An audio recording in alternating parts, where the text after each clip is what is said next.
difference we've made with the toolkit is we've tried to make it so that long-running commands give you a little bit of a heads up that they actually will take a little while to run. So let me give you an example. Get A9 event log is something that can take 60 seconds or so to run. So what we've done is we put in a status bar to kind of warn you that it may take a little while to run. Now, unfortunately, during this first initial communication with the array, there's no way to update the timer. So the timer is stuck at 10% for 30 seconds. And then as it's processing those events to actually display on the screen, you'll see the event log or the event window update. But this should alleviate problems where people think that a command may have crashed or not worked, to try and give you an idea that it's actually still operating. So here you can see it's processing the items.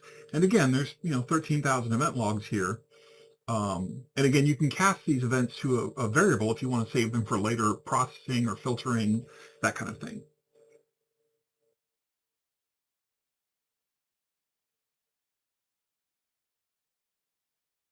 So to put all those events into a single variable, you would run it the exact same command, but you'd say my event log equals, and that would actually pop it into the variable, and then you could actually walk through the variable and be able to grab all the information you want.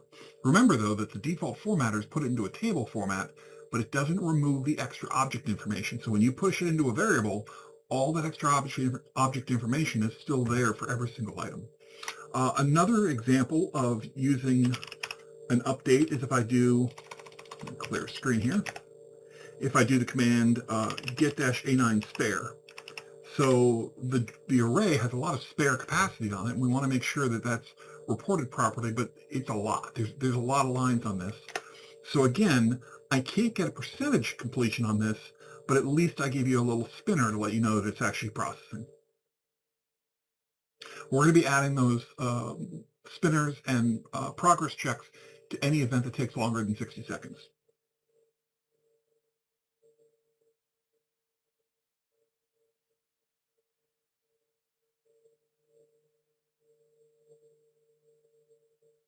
And again, you can also feed that get A9 spare into any variable you want, and you can actually peruse it later as well. And you can filter and do all the things you would normally do with any PowerShell object, because it does come to you as a full-blown object.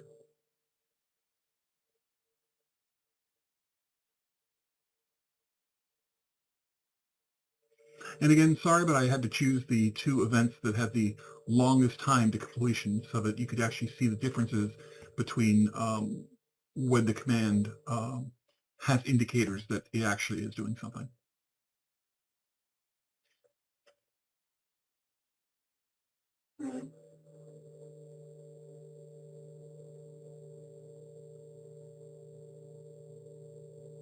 And that's the end of this video. Thank you.